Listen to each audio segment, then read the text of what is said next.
Hello and welcome to Studio 415. On today's show, you'll hear why the administration is requiring seating charts for every aspect of school. You'll hear why there are no fans allowed at CHS sporting events and how you can still watch the games. And you'll see the summer edition of the Charger Challenge as we prepare to kick off a new season. All that and more coming up next.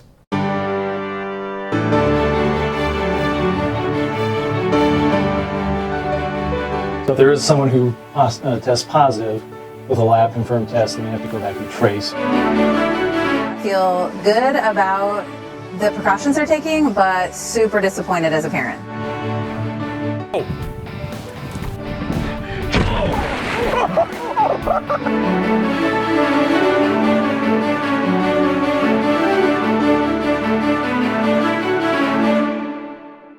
Welcome to the first Studio 415 of the year. I'm Daniel Larue.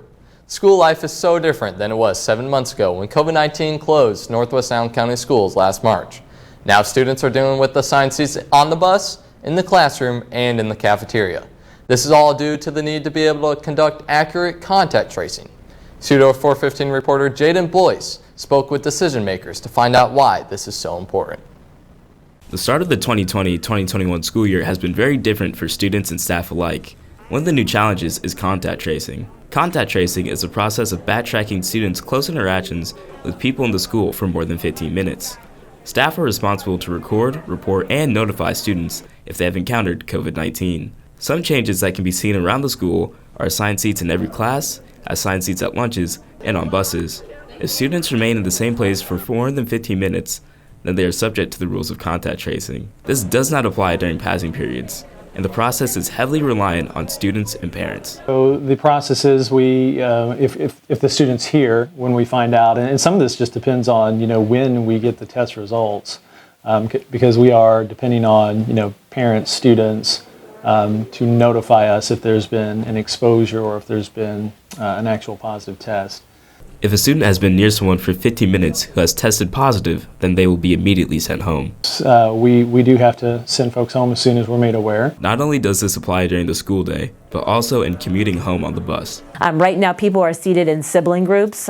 So for example, my daughter and son ride the same bus. They sit together even though they're not in the same grade or anything like that. Contact tracing is going to be around for the foreseeable future. Carroll High School students give their perspective on the topic. So far it's been great. Since now everybody's spread out a lot, I just like having a partner for class and stuff, and now that's a lot different now. As a football player and players getting taken out, we're not really a fan of it because sometimes we lose players because of it and they assign seats, but we have to do what we have to do because to keep people safe. Although this year has been different so far, contact tracing is here to stay. For Studio 415, I'm Jadon Boyce. As many students are aware, there's been little to no fans in the stands for athletic events this year here at Carroll. Studio 415 reporter Andy Newman sat down with students, parents, and administration to find out more about the SAC's decision to limit fans in the stands.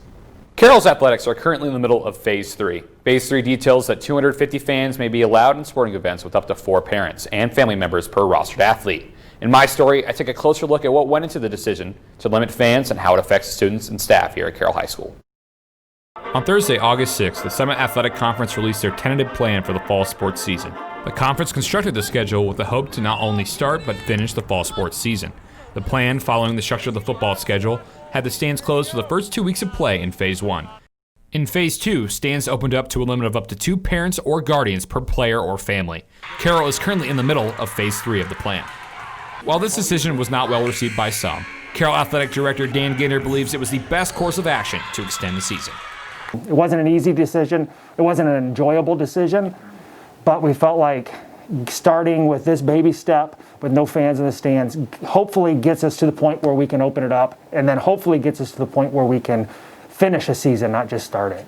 GINDER worked alongside the Allen County Board of Health and other athletic directors and superintendents from the SAC Conference over a 2-week period to come up with this tentative plan. Everything was discussed, from no sports to a percentage of fans per game with social distancing measures in place. While GINDER and the rest of the SAC believe that they have come up with the best possible plan for sports, some parents have a different opinion. Carroll football mother Kristen RIECKE believes that the call wasn't necessarily the best. Well, it's obviously very disappointing that we can't even be in the parking lot, let alone in the stands, being able to watch our kids or especially being there in case somebody gets injured.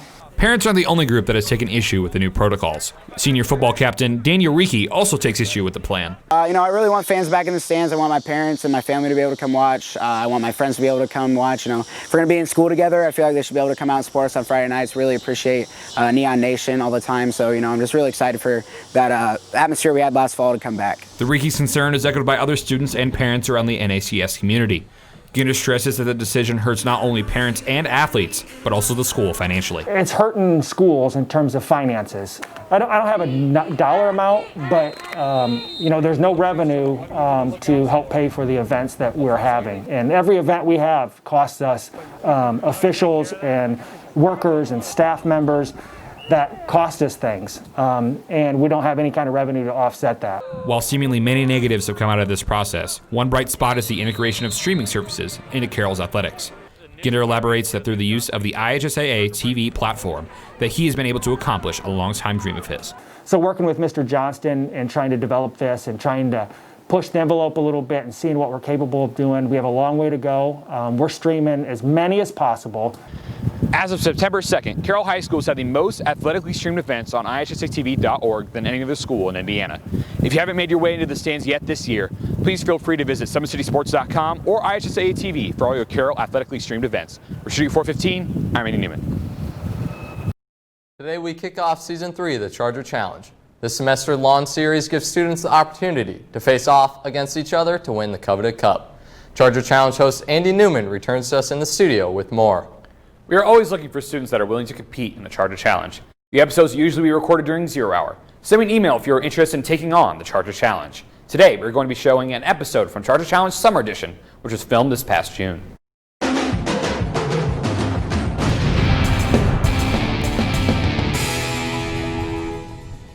Welcome to the first week of Charger Challenge Summer Edition. I'm your host, Andy Newman, and today we're going to have 3 contestants doing a belly flop contest, all to win Studio 415 Cup Summer Edition. I'm AJ Bain. I went to Hickory Center Elementary School, and I'm going to win because I was destined to be here. 4 people dropped out, and I have home court advantage. My name is Trace MUYLLE. I went to Eel River Elementary School, and I'm going to win because my mullet game's strong. My name's Logan Swain. I went to Perry Hill Elementary, and I'm going to win because I just ate food, and I didn't wait 30 minutes.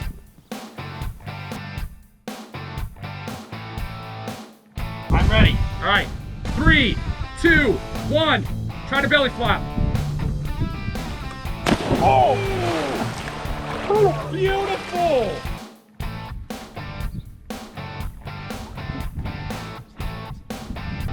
Are you ready, sir? Yep. All right, you can jump in 3, 2, 1. Oh! Dear Lord, that must have hurt.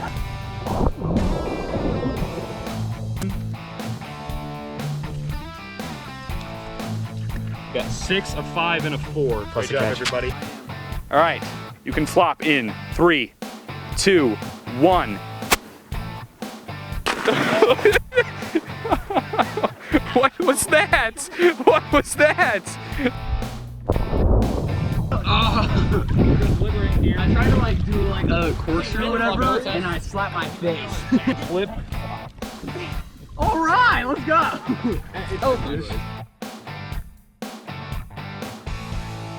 Welcome to the second round. First up, we have AJ Bain. This is a basketball dunk competition. If you miss, negative 3 points off your score. Are you ready, sir? I'm ready. All right. Flop in 3, 2, 1, go. It's for Kobe. Oh! Slam in the rim. Seems to be in some pain.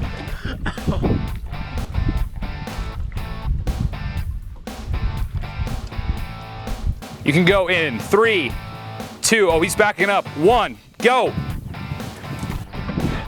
Oh my! Sweet mother of God! Whoa! Beautiful. Trace! Beautiful! Throw, dude! Beautiful!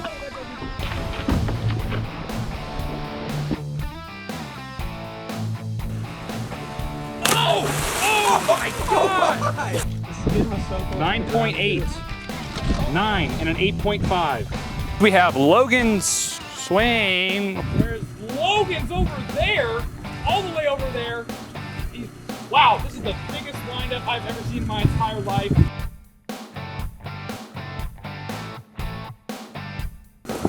Come around. Biggest run up. Looks like. Oh! Beautiful slam from Logan. The biggest run up I've ever seen in my entire life. Beautiful job. You jumped over the fence. I was just open. AJ, what is your final dive called? We have the Super Mega Parkour Star Flip. Super Mega Parkour Star Flip. Are you ready, sir? I'm ready. All right, 3, 2, 1, do it. That one. Do it.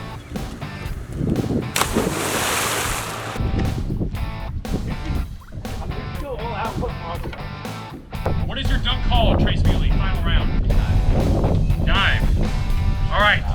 You can go in 3, 2, 1. Oh my God!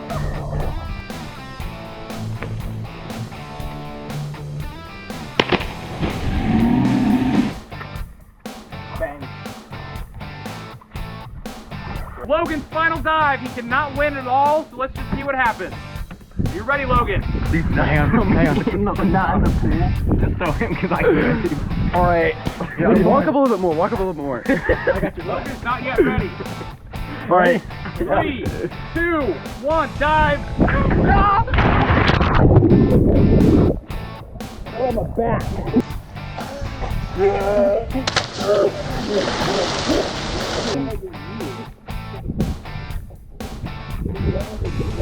That's a 15. After the first ever Charger Challenge Summer Edition, AJ Bain totaled 76 points. Log totaled 62 question mark points. And our winner, Trace Muley, totaled 83.5 points. How do you feel, sir? I don't feel very good. That doesn't make a whole lot of sense. Charger Challenge.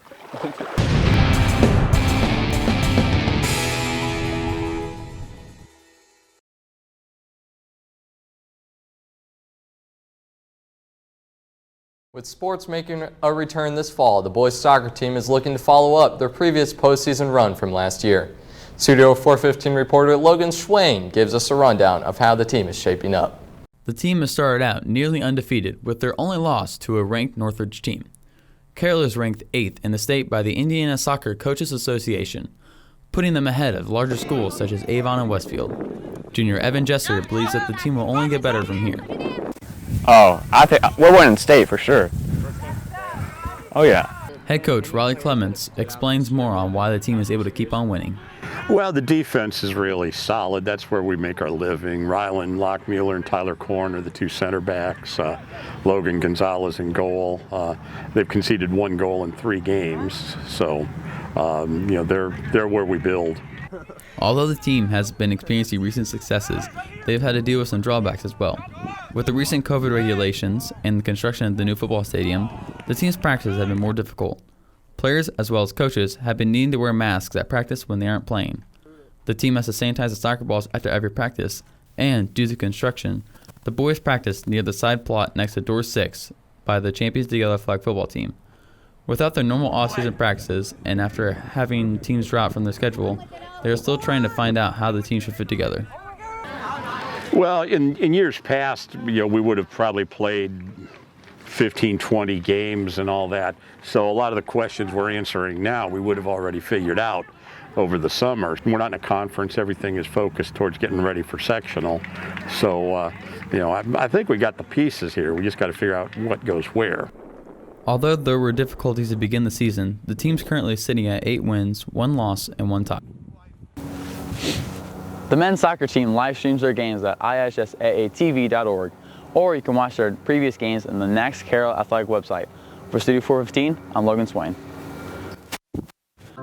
That's all we have for today. Thanks for watching. If there's a story you'd like us to cover, please send an email to Bob Johnston or any of the students here in this show. For all of us here at Studio 415, have a great week, Carroll.